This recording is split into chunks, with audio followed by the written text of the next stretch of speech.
이사야 66장이죠. 예레미야 56장, 에스겔 48장, 분량이 많아요. 그런데 이 호세아서, 요엘서, 미가서 장수가 적어요.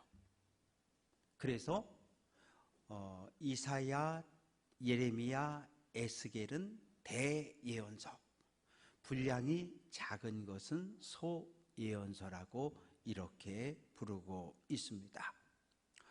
호세아는 북이스라엘에서 활동했던 선지자인데 여로보암 2세가 왕으로 통치할 때 선지자로 사역을 했습니다. 하나님의 평가가 어떠했을까요? 열왕기하 14장 24절은 여호와 보시기에 악을 행했다. 그냥 사람이 볼 때 에이 저 사람 나쁜 사람, 목사님이 에이 저 사람 믿음 없어, 그럴 수 있어요. 사람의 눈은 언제나 틀릴 수 있으니까. 그런데 하나님의 평가가 틀렸다 그러면 그건 아주 틀린 거예요. 여호와 보시기에 악을 행했다. 어떤 악을 행했을까요? 느밧의 아들 여로보암의 모든 죄에서 떠나지 않았다. 그러면 느밧의 아들 여로보암은 누구일까요? 솔로몬 왕이 죽고 이스라엘은 남과 북으로 분단이 됩니다. 남쪽에는 유다 지파, 베냐민 지파가 예루살렘을 수도로 남유다라는 나라를 세웠고, 북쪽에는 에브라임 지파를 중심으로 10개 지파가 사마리아를 수도로 북이스라엘을 세웠는데, 여로보암은 북이스라엘의 첫 번째 왕입니다. 그런데 6월절, 장막절, 초막절만 되면 북이스라엘 백성들이 소에다가 잔뜩 싣고서 나무로 어디로? 예루살렘 성전으로 하나님을 예배하러 올라가는 거예요.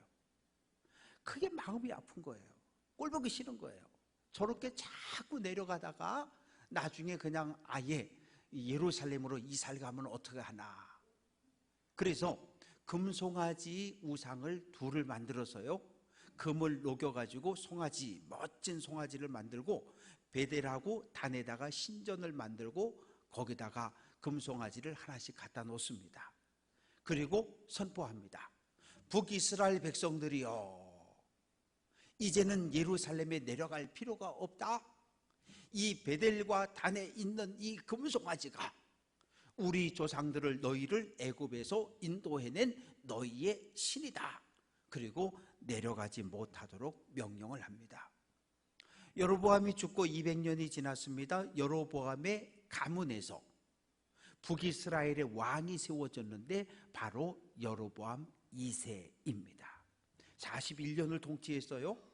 강력한 군대를 앞세워서 주변 모든 나라들을 정복하고 조공을 받습니다. 그리고 두로와 시돈과 경제 MOU, 경제 협약을 맺고서 무역을 왔다 갔다 열심히 해가지고 경제적으로 대단히 풍요로운 시대를 살아갔습니다. 두로와 시돈은 바알신을 섬기는 나라였는데 도덕적, 윤리적으로 사회는 부패했습니다. 부자는 점점점 부자가 되고 가난한 사람은 점점점 가난해지는 사회의 양극화가 진행이 되었고, 고위공직자 관리들은 자기가 가진 권력과 법을 악용해서 사회적 약자들의 재물을 탈취하기 시작합니다. 하나님을 의식하지 않아요. 누구도 하나님을 두려워하지 않는 그런 시대에 호세아는 선지자로 부름을 받습니다. 그런데 어느 날 하나님의 음성이 들려옵니다. 호세아야, 예 하나님, 너 음란한 여자 고멜과 결혼해서 가정을 꾸려라. 아유 하나님, 말도 안 되는 소리 하지도 마셔요. 내가 그래도 선지자인데 레위 지파의 정결한 처녀와 결혼을 하라 그러셔야지 어떻게 온 동네 음란하기로 소문난 고멜이라는 여자와 결혼을 하라 그럽니까? 나 못해요. 하나님께서 계속해서 결혼하라 그래요. 호세아는 기도하는 가운데 하나님의 마음을 알고 그리고 결혼을 합니다. 재버릇 개 못 준다는 속담이 있어요. 고멜은 호세아와 결혼해서 가정을 꾸렸고 아들을 하나 낳고 둘 낳고 딸을 낳고 삼남매를 낳는데 애를 하나 나놓고는 가출하고 나놓고는 가출하고 나놓고는 가출하고 다른 남자 품에 안겨 있는 거예요. 그럴 때마다 하나님은 호세아야, 예 하나님 가서 찾아와라, 몸값을 지불하고 데려와라.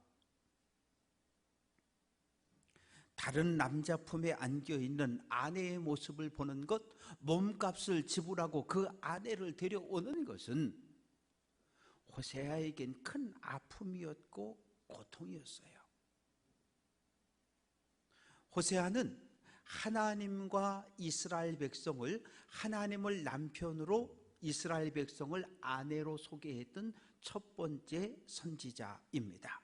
호세아 2장 16절 여호와께서 이르시되 그날에 내가 나 하나님을 내 남편이라고 고백할 것이다. 하나님을 남편으로 이스라엘을 아내로 표현하는데 문제는 아내인 이스라엘 백성들이 남편인 하나님을 버리고 다른 신, 바알 신과 아세라 신을 찾아간 것이 문제입니다. 그러면 어떻게 해야 돼요? 하나님께서 심판을 하셔야 맞는데 하나님은 그냥 진득하니 기다리셔요. 마음문을 열고 기다리셔요. 그리고 선지자들을 보내서 계속 죄를 뉘우치고 회개하고 여호와께 돌아오라고 외치라고 명령을 하십니다. 호세아 4장 1절 이 땅에 진실이 없다. 우리는 선지자의 탄식을 우리 마음으로 들어야 합니다. 진실은 곧 진리를 이야기합니다. 진리는 하나님이 정한 원칙, 율법을 이야기합니다. 창세기부터 요한계시록까지 성경은 우리를 향한 하나님의 마음이 담겨 있는 책이에요. 창세기부터 요한계시록까지 모든 말씀은 우리에게 순종을 요구합니다. 음행한 여인 고멜, 하나님을 버리고 다른 신을 섬기는 이스라엘 백성을 가르칩니다. 사랑하는 성도 여러분, 성경은 무엇을 음란하다고 이야기할까요? 첫째, 도덕적 윤리적인 음행입니다. 결혼식장에 들어갔습니다. 가장 중요한 건 무엇입니까? 죽음이 갈라 놓을 때까지 함께 살기로 약속하는 것, 이것이 결혼의 가장 중요한 약속이에요. 죽음이 갈라 놓을 때까지 이 약속을 깨는 것을 음행이라고 말합니다. 두 번째는 종교적인 음행이 있어요. 하나님과 결혼을 했는데 하나님이 남편인데 하나님을 버리고 바알을 따라가고 아세라 신전을 찾아가는 것, 하나님과 바알을 겸하여 섬기는 것, 이것을 성경은 종교적 음행이라고 말합니다. 세 번째는 이스라엘 공동체는 하나님을 왕으로 섬기기로 약속한 신앙의 공동체입니다. 그러면 오직 하나님만 바라보고 하나님 말씀에 순종하는 삶을 살아야 하는데 아수르를, 바벨론을, 애굽을 쳐다보는 거예요. 요즘 우리가 살아가는 이 땅과 별로 다르지 않아요. 우리는 북한과의 뭔 문제를 하나 결정하려면 꼭 미국의 승낙을 받아야 돼요.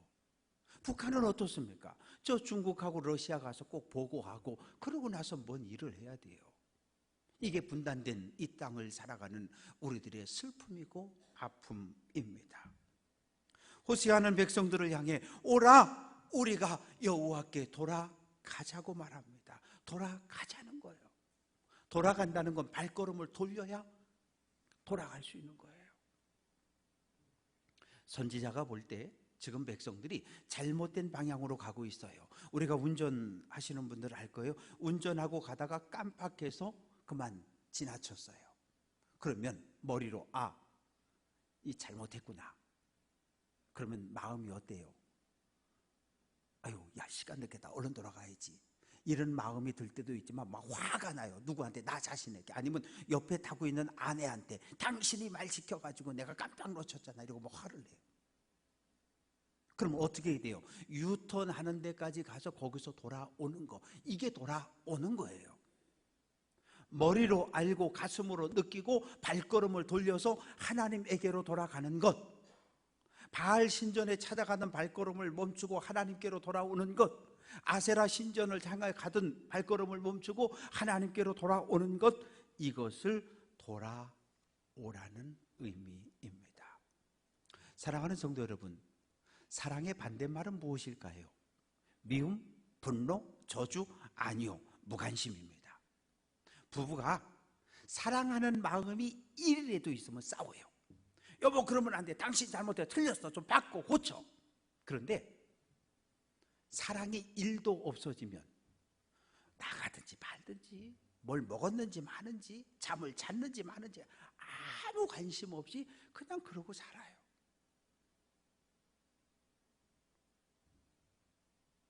하나님은 우상을 숭배한 이스라엘 백성들을 무관심했을까요? 아니요, 사랑하셨어요. 사랑의 방법은 무엇입니까? 사자가 먹이를 잡아서 뜯듯이 찢으셨어요. 그리고 석공이 채석장에 가서 돌을 쳐서 쪼개듯이 이스라엘 백성들을 치셨어요. 죽으라고? 아니요, 뉘우치고 돌아오라고. 너 잘못했지? 예, 잘못했습니다. 종아리 걷어. 그리고 어떻게 해요? 울고 있는 애를 종아리에 약을 발라주는 어머니의 마음으로 하나님은 이스라엘 백성들을 사랑하셨기에 때리셨고, 때려서 찢어지고 상처난 것을 싸매고 약을 발라주셨어요. 2절 말씀 보면 여호와께서 이틀 후에 우리를 살리시고 셋째 날을 우리를 일으키셨다. 살렸다, 일으켰다, 이 말은 하나님이 매로 때리셨고 찢어진 상처를 싸매고 약을 발라 고쳐주셨다는 거예요. 이틀, 셋째 날이라는 급속한 회복, 급속한 치유를 이야기합니다. 출애굽기 15장 26절, 나는 너희를 치료하는 여호와라. 하나님께 매를 맞고 하나님의 치유의 은혜를 경험했으면 하나님 편에 딱 붙어 있어야 되는데 또 우상 찾아가고 이방 신전 쫓아가고. 3절, 우리가 여호와를 알자, 힘써 여호와를 알자. 이 안다는 말을 어떻게 이해하고 있는지요? 안다라고 하는 것을 헬라 사람들은 머리로 알고 이해가 되면 그걸 안다 그랬고, 그걸 믿음이라 그랬어요. 하나님은 창조주십니다. 하늘, 별, 해, 달, 그리고 사람을 하나님이 말씀으로 창조했습니다. 이해가 되셨죠? 그러면 안다고 인정해 줬고, 알면 믿음이 있다고 인정을 했고 세례를 주는 거예요. 이게 헬라식 안다는 의미입니다. 그러나 히브리인들의 생각은 달라요. 하나님을 머리로 알고 하나님의 뜻을 정확하게 알고, 그리고 하나님과 관계를 맺고 하나님 말씀에 순종하며 살아가는 것을 안다, 믿음이 있다고 이야기하는 거예요. 그러니까 머리로 지식으로 아는 것에서 멈추는 것이 아니라 가슴으로 느끼고 가슴으로 느꼈기 때문에 손과 발로 움직이고 행동하고 순종하는 것, 이것을 믿음이 있다, 하나님을 안다고 이야기하는 겁니다. 하나님에 대한 올바른 이해가 있어야 돼요. 하나님을 온전히 알지 못했기 때문에 이단에게 넘어가요? 하나님을 온전히 알면 이단에게 절대 안 넘어갑니다. 하나님에 대한 온전한 지식이 없기 때문에 거짓 교사에게, 사이비에게 넘어가고 우상 숭배에 빠지고 맙니다. 미국의 팀 켈러라고 하는 목사님이 계십니다. 이런 이야기를 했어요. 오늘 내가 가장 귀하게 여기는 것들이 내 안에 하나님의 자리를 뺏는다는 거예요. 하나님이 계셔야 되는 이 자리를 내가 소중히 여기는 것이 뺏고, 내가 소중히 여기는 그것이 나에게 신이 되고 우상이 되었다고 이야기를 합니다. 엘리야 선지자가 북이스라엘 백성들을 향해 책망합니다. 열왕기상 18장 21절, 너희가 어느 때까지 둘 사이에서, 하나님과 바알 사이에서 머뭇하려느냐. 한 발은 하나님께 한 발은 바알에게 양다리 걸치고 언제까지 그러고 살겠느냐. 왜 양다리를 걸칩니까? 하나님에 대한 온전한 지식이 없기 때문입니다. 여호와를 아는데 힘써 여호와를 알자. 힘써라고 하는 말은 열심히 뒤를 따라간다는 거예요. 한 사람이 한 번 걸어갔다 오면 그건 길이라고 말하지 않아요. 그런데 수백, 수천, 수만 명이 수백, 수천, 수만 번 그 길을 반복해서 걸어갔다 오면 그건 길이 되는 거예요. 사랑하는 성도 여러분, 10년 전, 20년 전 기도굴에서 기도원 갔다가 심야 기도회 하다가 부르짖어 기도하다가 방언의 은사도 있고 병도 낫고 아기도 낳고 하나님께 받은 은혜의 체험들이 분명히 있으시지요. 그런데 20년 전, 30년 전 받은 그 은혜가 오늘 내 안에 없는 게 문제예요. 분명히 과거의 은혜는 받았어요. 그런데 받은 은혜가 오늘 내 안에 없어요. 내 마음이 텅 비어 있어요. 출애굽 1세대가 광야 40년을 걸었습니다. 일주일 전에 내려준 만나를 먹었나요? 아니요. 어제 내려준 만나를 먹었나요? 아니요. 오늘 내려주시는 하늘의 양식 만나를 먹고 오늘 한날을 살아간 거예요. 20년 전, 30년 전 받았던 그 은혜 가지고 20년 전, 30년 전에 믿음 생활 열심히 뜨겁게 잘 하셨어요. 그런데 과거에 받은 은혜를 잊어버린 오늘은 오늘 우리에게 부어주시는 하나님의 은혜를 받아야 해요. 오늘 부어주시는 성령의 은혜로 충만해야 오늘 믿음의 길을 걸어갈 수 있습니다. 바라고 소망하는 것은 매일매일 하나님께서 주시는 은혜를 가지고 믿음의 길을 달려가는 성도 되시기를 주님의 이름으로 축원합니다. 하나님을 모르면 하나님과 관계없는 사람이 되는 거예요. 예수님이 배를 타고 갈릴리 바다를 건너서 거라사 지역에 가셨어요. 무덤 사이에서 살고 있던 귀신 들린 사람이 예수님을 보고 막 뛰어옵니다. 그리고 땅바닥에 엎드려 절합니다. 큰 소리로 지극히 높으신 하나님의 아들 예수여 라고 고백을 해요. 아직 베드로도 예수님을 하나님의 아들로 그리스도로 고백하지 못했거든요. 그런데 귀신은 예수님을 하나님의 아들이라고 고백을 합니다. 머리로 아는 거죠. 그런데 귀신과 우리의 차이는 무엇입니까? 마가복음 5장 7절 귀신이 뭐라고 말하냐면 나 귀신과 당신 예수가 무슨 상관이 있느냐. 나 이대로 내버려 두고 당신은 당신의 길을 가라는 거예요. 그러나 우리는 어때요? 예수님을 머리로 알고 입술로 고백하고 예수님과 관계 맺고 예수님과 손을 잡고 동행하는 삶을 우리는 원합니다. 안다는 것은 요한복음 10장 14절 나는 선한 목자라. 나는 내 양을 알고 양도 나를 안다고 말합니다.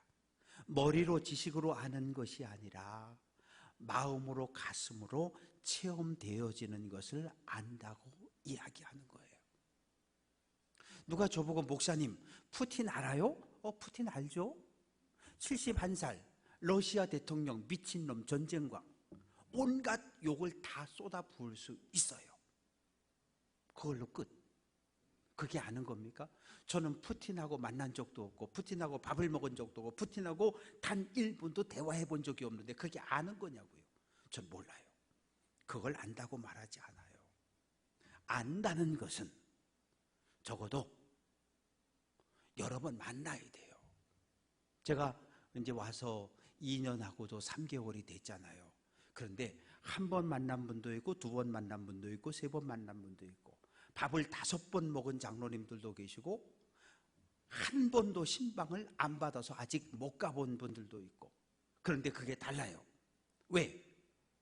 한 번 신방 갔을 땐 가족이 어떻게 살고 있는지 가족 구성원이 누군지 그리고 누가 아픈지 누가 무슨 약을 먹고 있는지 제가 다 기록을 해갖고 오거든요. 그리고 2번째 갔으면 2년 만에 신방을 가서 이제 손주가 중학생이 되었겠네요. 이제 대학을 졸업했겠네요. 아 목사님 이번 주에 시험 봅니다. 그렇게 조금씩 알아가는 거거든요. 그걸 안다고 이야기하는 거예요. 그냥 머리로 아는 건 아는 게 아니고 가슴으로 느끼고 삶을 함께 관계를 맺고 살아가는 것을, 이걸 성경은, 히브리인들은 안다고 이야기를 합니다. 제필규라고 하는 저자가 있는데 머리에서 가슴까지 30cm 마음여행이라는 책을 썼어요. 머리에서 가슴까지는 30cm 작았다 되면 딱 맞아요. 딱 30cm예요. 뭐 특별히 목이 더 긴 거나 뭐 그런 몰라도. 그런데 문제는 뭐냐 하면 머리로는 아는데 가슴으로 느끼지 못한다는 이야기를 하고 있는 거예요. 남편이 아내를 사랑한다? 머리로 알아요. 근데 가슴으로 못 느껴요. 못 느끼니까 어떻게 사랑해야 되는지 방법을 몰라요.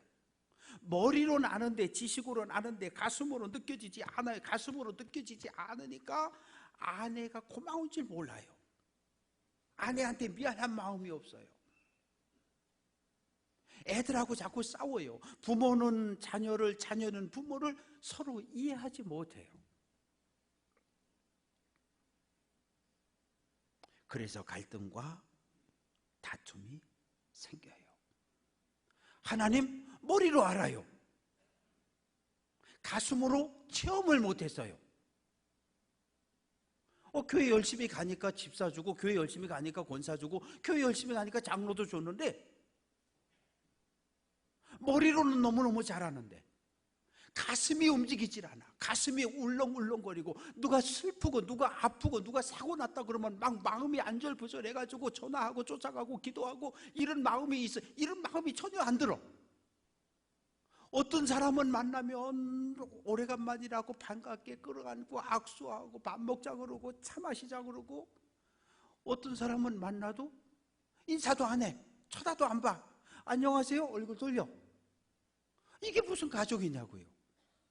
이게 무슨 가족이에요. 아니 그러면 안 돼요. 그러면 안 돼요. 그렇게 살면 안 되는 거예요. 사랑의 공동체, 믿음의 공동체, 영적 가족. 싸웠어도, 형제가 싸웠어도 야 엄마 생일인데 밥 먹자, 싸웠어도 다 오잖아요. 그게 가족이에요. 싸워도 또 일할 때 일하고, 만나면 또 인사하고 서로 반갑게 살아가는 것. 선지자의 책망을 듣고 백성들은 회개했어요. 그런데 문제는 회개가 진정한 회개가 아니었던 거예요. 잠시 회개했어요. 아니 회개한 척했어요. 화해한 척했어요. 열심히 와서 제사 드리고, 열심히 와서 제물 바치고, 열심히 와서 기도하고, 그런데 마음과 삶이 변하지 않아요.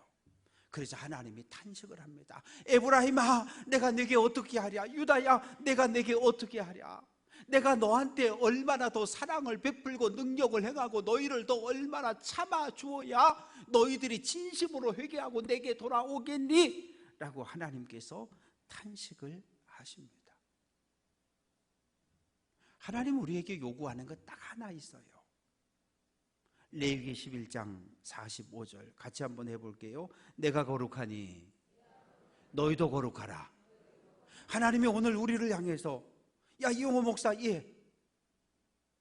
너 춘천 제일교회를 춘천 땅에서 제일 큰 교회 만들어야 된다. 아니요, 하나님은 저에게, 하나님은 우리들에게 그런 말씀 안 하셔요. 오직 한 가지, 거룩을 요구하십니다. 거룩이 무엇입니까?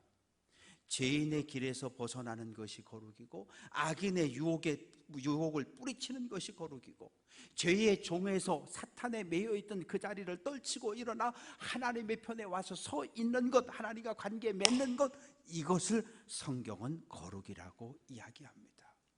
내 안에 거룩함이 회복되어야 하나님의 은혜가 임하고, 하나님의 은혜가 임해야 말씀에 순종하며 믿음의 길을 달려갈 수 있습니다. 바라고 소망하는 것은 날마다 거룩함을 회복함으로 하나님과 관계를 맺고 말씀에 순종하는 귀한 성도 될 수 있기를 주님의 이름으로 축원합니다. 하나님의 탄식은 무엇입니까? 4절 너희의 인애가 아침 구름이나 쉬 없어지는 이슬 같다.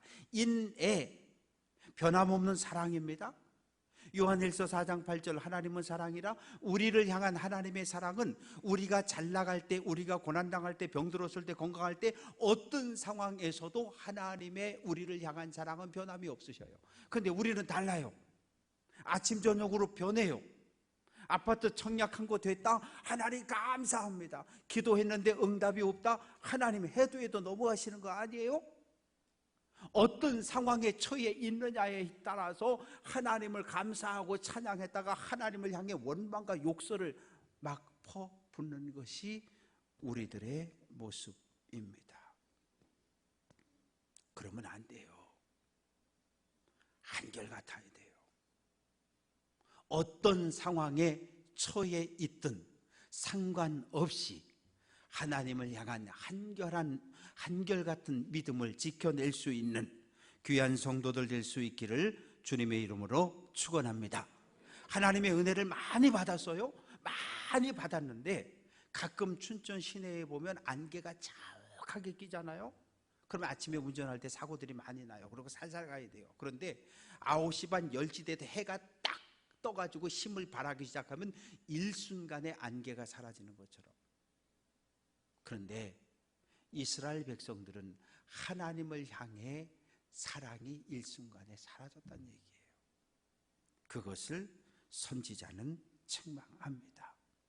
어떻게 됐을 것 같아요? 하나님을 버리고 바알을, 아세라를, 마르둑을 쫓아갔던 이스라엘 백성들의 마지막, 아수르를, 바벨론을, 애굽을 의지했던 이스라엘의 마지막 어떻게 됐을 것 같아요? 북이스라엘은 아수르에 멸망당했고 남유다는 바벨론의 멸망을 당합니다. 심판이 그것으로 끝날 수 있다면 얼마나 좋겠어요. 육계 죽음으로 심판이 끝날 수 있다면 우리에게 또 하나의 심판이 기다리고 있음을 기억해야 합니다. 히브리서 9장 27절 한 번 죽는 것은 사람에게 정해진 것이요 그 후에는 심판이 있다고 말합니다. 육체적인 죽음보다 하나님의 심판대 앞에 서는 것을 우리는 더 두려워해야 합니다. 사랑하는 성도 여러분, 우리는 하나님 거룩한 백성인데 어떠한 삶을 살아가야 할까요? 6절 나는 인애를 원하고 제사를 원하지 아니하며 번제보다 하나님 아는 것을 원한다. 제사, 번제, 눈에 보이는 것이라고 하면 인애, 하나님을 아는 지식은 눈에 보이지 않습니다. 우리 오늘 교회 왔잖아요. 눈에 보이지 않는 하나님을 예배하잖아요. 요한복음 4장 24절 하나님은 영이시니 예배하는 자가 영과 진리로 예배하라. 눈에 보이지 않는 하나님을 온 마음, 전심으로, 갈라지지 않는 마음으로 하나님을 예배하고, 예배가 끝났으면 성도들과 사랑해야 돼요. 하나님의 형상을 가지고 있는 형제들, 하나님의 형상을 가지고 있는 자매들과 예수의 마음을 가지고 섬겨갈 수 있어야 합니다. 이것이 하나님이 보시기에 좋은 교회의 모습이지요. 사랑하는 성도 여러분, 하나님을 정확히 알아가시기를 주님의 이름으로 축원합니다. 창조주, 구원자, 심판자. 그런데 머리로 아는 지식에서 멈추지 말고 가슴으로, 온 마음으로 느낄 수 있는, 그래서 하나님을 체험하는 성도 되시기를 주님의 이름으로 축원합니다. 과거에 받은 은혜, 이것도 회복할 수 있으면 회복해야 돼요. 기억해내요. 기억하면 회복할 수 있어요. 그리고 오늘 우리에게 주어지는 하나님의 은혜, 성령의 충만함으로 하나님을 예배하고 찬양하고 기도하는 성도 되시기를 주님의 이름으로 축원합니다. 우리는 과거를 살지 않아요. 어제는 이미 지나가 버렸어요. 우리는 오직 오늘만 살아가는 사람들입니다. 오늘 받은 하나님의 은혜로 오늘 말씀에 순종하며 오늘 한날 믿음의 길을 달려갈 수 있는 귀한 성도들 될 수 있기를 주님의 이름으로 축원합니다. 우리보다 앞서 걸어가시는 하나님의 뒤를 열심히 뒤쫓아 하나님의 나라 천국까지 함께 갈 수 있는 모든 성도들 될 수 있기를 주님의 이름으로 축원합니다.